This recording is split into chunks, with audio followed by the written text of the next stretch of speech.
अस्सलाम वालेकुम, मेरा नाम अब्दुल कादिर है and I am CEO and chief consultant of link education Pakistan.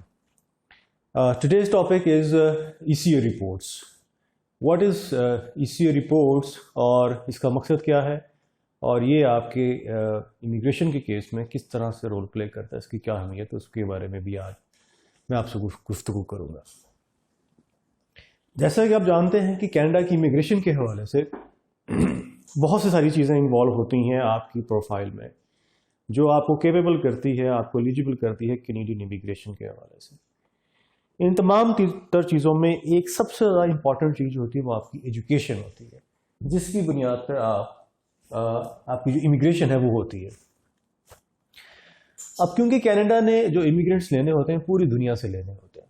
अब पूरी दुनिया में आपको पता है कि बहुत सारे ममालिक हैं और हर मुल्क की अपनी एक पॉलिसी होती है एजुकेशन के हवाले से. उनके अपने सिलेबस होते हैं, अपने प्रोग्राम्स होते हैं, अपना एक तरीक़ाकार होता है एजुकेशन का.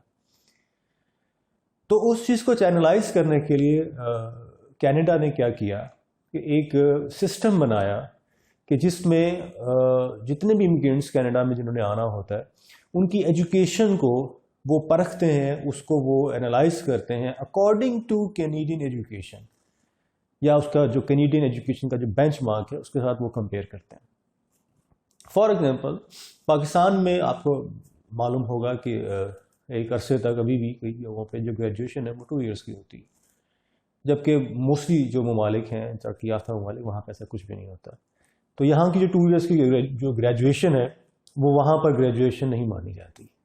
इसी तरह डिफरेंट किस्म के डिप्लोमास होते हैं, कोर्सेज होते हैं, डिग्रीज होती हैं, बेशुमार चीज़ें होती हैं एजुकेशन के हवाले से, जो अपने किसी और मुल्क में अगर आप हासिल करते हैं तो वहाँ की एजुकेशन सिस्टम मुताबिक तो वो कंपैटिबल होते हैं, लेकिन कैनेडियन एजुकेशन बेंचमार्क के साथ जब उसको कंपेयर करते हैं आप तो सम टाइम वो उसके साथ मैच नहीं करता. तो इसलिए इमिग्रेंट्स जितने भी कनाडा जाना चाहते हैं वो अपना केस सबमिट करने से पहले ECA रिपोर्ट्स मंगवाते हैं, जो कि कनाडा की गवर्नमेंट के अंडर जो ऑर्गेनाइजेशंस काम करती हैं, जिनको डेजिग्नेटेड ऑर्गेनाइजेशंस कहते हैं, वो चंद एक हैं कनाडा में. उनको एप्लीकेंट अपने डॉक्यूमेंट्स जो हैं वो भेजते हैं अपना केस सबमिट करने से पहले. ये जो डॉक्यूमेंट्स भेजते हैं ये 2 तरह से जाते हैं. एक आपके जो डॉक्यूमेंट्स जाते हैं वो ऑनलाइन जाते हैं, और उसके अलावा आप फिजिकली थ्रू फेडेक्स जो है वो भी अपने डॉक्यूमेंट्स वहाँ पे सेंड कर सकते हैं. उसके ज़्यादा चार्जेस होते हैं, ऑनलाइन के अलग होते हैं, और अगर आप फेडेक्स के थ्रू भेजेंगे तो उसके डॉक्यूमेंट्स के चार्जेस अलग होते हैं. वहाँ का जो डेजिग्नेटेड इदारा होता है वो आपकी डॉक्यूमेंट्स को एनालाइज करता है according to Canadian education benchmark, और ऑलमोस्ट 40 to 45 डेज ऑलमोस्ट उसके इस दौरान वो आपको रिपोर्ट जारी कर दे, that is ECA reports, educational credentials assessment. अच्छा, अब ये जब आपके पास रिपोर्ट आ जाती है तो वो आपको बता देते हैं कि कनाडा की जो एजुकेशन सिस्टम है उसके अकॉर्डिंगली आपकी जो एजुकेशन है वो हमारे इसके इक्वलेंट है.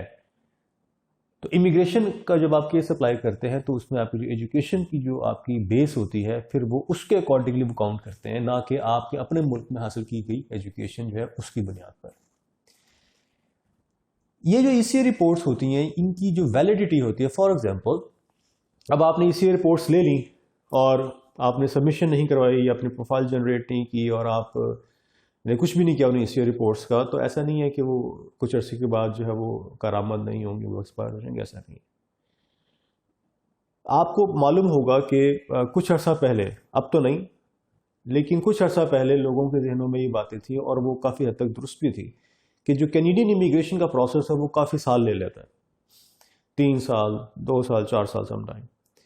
लेकिन अब वैसे ऐसा नहीं है. गवर्नमेंट की तरफ से जो ऑफिशियल उसका जो टर्न अराउंड टाइम है that is 6 month. Yes, it can take more than 6 month, 7, 8, 9, but वो सालों वाली बात जो है वो अब नहीं रही. तो जो ECA रिपोर्ट्स की वैलिडिटी इस वक्त जो मौजूद है दैट इज 5 years. लाइक आपकी जो ECA रिपोर्ट जैसे ही इशू हो जाती हैं through designated organization in Canada, उसके 5 साल तक नेक्स्ट आपकी जो ECA रिपोर्ट्स है it's valid for immigration process in Canada. तो इस हवाले से किसी को भी परेशान होने की जो है वो ज़रूरत नहीं है. آج کا ٹاپک یہی تھا کہ ECA رپورٹس کیا ہیں، ان کی اہمیت کیا ہے، ان کی ویلیڈیٹی کیا ہے، اور یہ کیوں انٹروڈیوس کی گئیں، اور ہمارے کیس میں ان کی کیا اہمیت ہوتی ہے.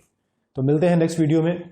ہمارے چینل کو سبسکرائب کیجیے، بیل آئکن کو پریس کیجیے تاکہ نیکسٹ آنے والی ویڈیوز جو ہیں وہ آپ کو فوری طور پر موصول ہو سکیں. Thank you very much. Take care.